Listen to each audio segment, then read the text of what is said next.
Hi guys, આ મોરારી બાપુની કથા છે. અહીંયા અમારે વીરપુર ગામે છે. આ એનો સીન છે. વીરપુર ગામે નાનકડું એવું સુંદર મજાનું મંદિર છે શંકર ભગવાનનું, અને આ મંદિરનું ડેકોરેશન છે, જોઈ લ્યો.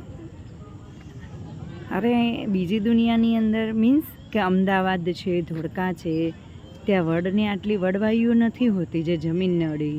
મેં ઘણા વર્ષો પછી જ આ વડવાઈઓ જમીનને અડતી જોઈ છે, જોઈ લો. આઈ ડોન્ટ નો વડો છે કે શું છે ખ્યાલ નથી, પણ વડવાઈ છે એટલો ખ્યાલ છે. ખૂબ જ સુંદર દૃશ્ય છે અહીંનું. અહીંનો મેઇન ગેટ છે મંદિરનો, ખૂબ સુંદર અને ખૂબ વિશાળ મંદિરનો ગેટ છે કે જે આપણે જોઈએ અને દર્શન કરીએ તો ખૂબ જ સારું લાગે છે. અંદર એન્ટ્રી કરતાં તો બહુ જ મજા આવે છે. એન્ટ્રીની અંદર તો હું તો કહું છું એકવાર જરૂર ને જરૂર આવવું જરૂરી છે. એન્ટ્રીની અંદર તો ખૂબ સરસ એન્ટ્રી છે. ચલો હું તમને બતાવું. હાય ગાઈસ, આ એન્ટ્રી કરી રહી છું અને હું બહારની સાઈડ જઈ રહી છું, તો તમે જરાક ધ્યાનથી જોજો.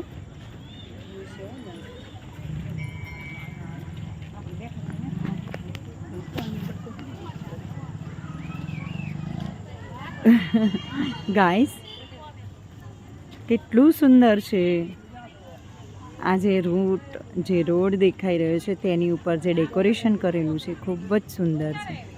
આ ડેકોરેશનને જોવો એટલે જાણે આપણે એમાંથી ચાલતા હોઈએ ને તો એક રાણી જેવું ફીલ થાય કે ઓહો હો,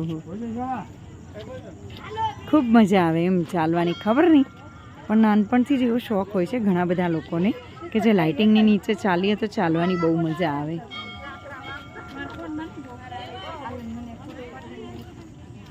ખૂબ સુંદર છે જગ્યા. તંબુ, રહેવા માટે તંબુ બનાવેલા છે, જે બહારથી જે સ્વયંસેવકો જે આવેલા છે આ પાણીની વ્યવસ્થા કરવી છે તેમની માટે અહીંયા તંબુઓ બનાવેલા છે.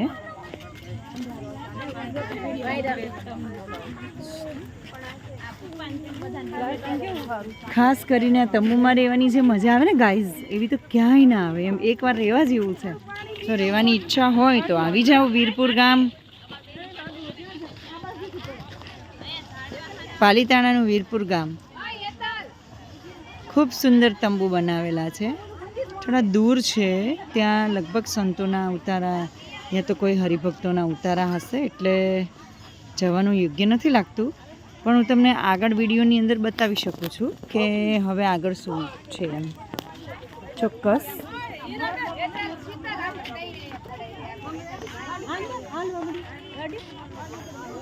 નાના મંદિરની જોડે એક મોટું મંદિર છે. ચલો આપણે એની મુલાકાત પણ લઈ લઈએ, કે જે ખૂબ સુંદર છે.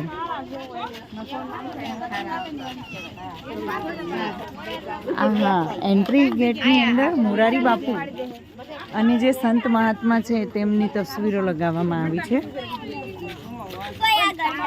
ખૂબ સુંદર છે એમ.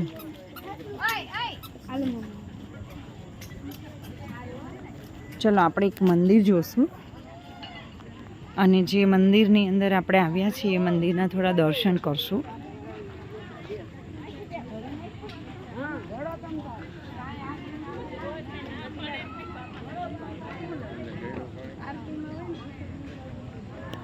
કંઈક મહાત્મ્ય લાગે છે કે જેના અહીંયા શિવલિંગની સાથે સાથે આ પથ્થરો મૂકેલા છે, તે દીવો પણ કરવામાં આવ્યો છે. ખૂબ સુંદર.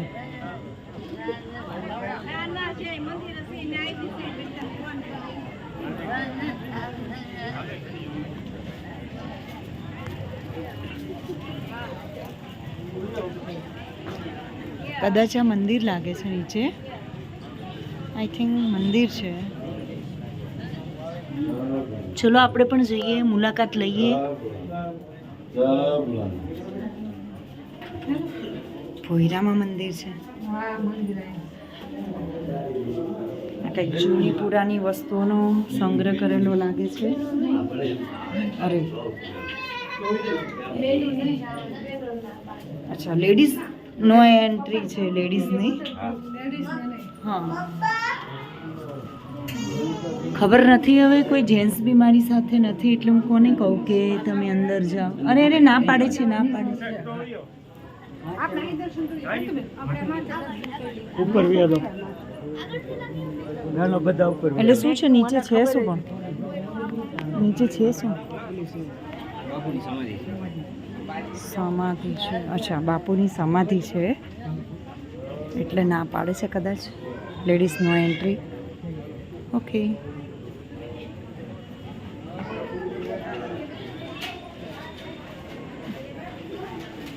કેટલા બાપુ છે રામગીરી મહારાજ બાપુ. જય સ્વામી.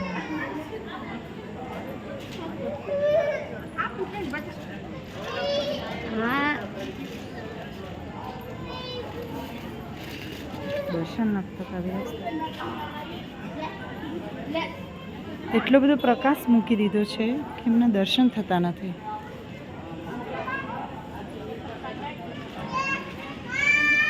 હા હવે થાય.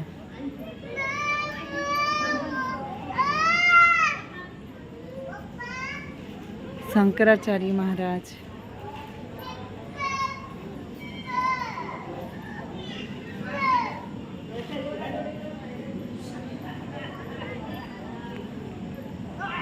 ચલો જોઈએ કોઈ જેન્ટ્સ ઓળખીતું હોય અને નીચે જતા હોય તો એમને કહીએ કે તમે લેતા જાઓ. જ્યાં જવા ના દે ને ત્યાં તો દર્શન કરવાની ઈચ્છા જ કંઈક અલગ છે. કેમેરામાં કદાચ કેદ થઈ જાય.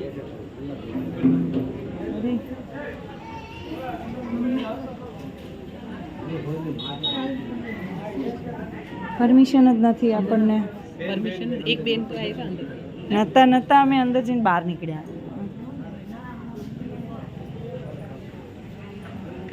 ખૂબ સુંદર છે બધું.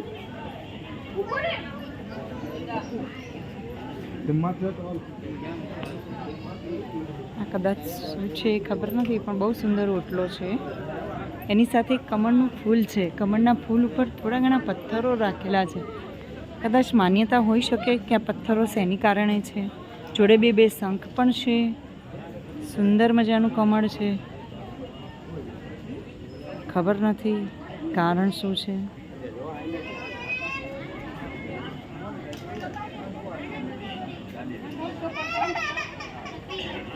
અરે વાહ ખૂબ સુંદર મજાની મોટી એવી શિવલિંગ છે. દેખાય છે દોસ્તો? જુઓ ખૂબ સુંદર મજાની શિવલિંગ છે. આ શિવલિંગને આપણે તો અડાય નહીં પણ ખૂબ સુંદર છે. હું તમને એકદમ નજીકથી બતાવીશ. સ્વપ્ને વિચાર્યું હતું કે આવી સુંદર મજાના શિવલિંગના દર્શન થશે.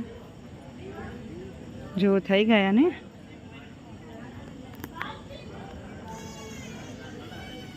જો ગાઈસ સુંદર મજાનું શિવલિંગ છે ને એના દર્શન આપણે કરી રહ્યા છીએ. અને વિશાળ સુંદર મજાની જગ્યા છે જે ખૂબ સુંદર રીતે સજાવેલી છે. બસ હવે અહીંથી આગળ આપણે નહીં જઈએ કેમ કે જવાય એવું નથી.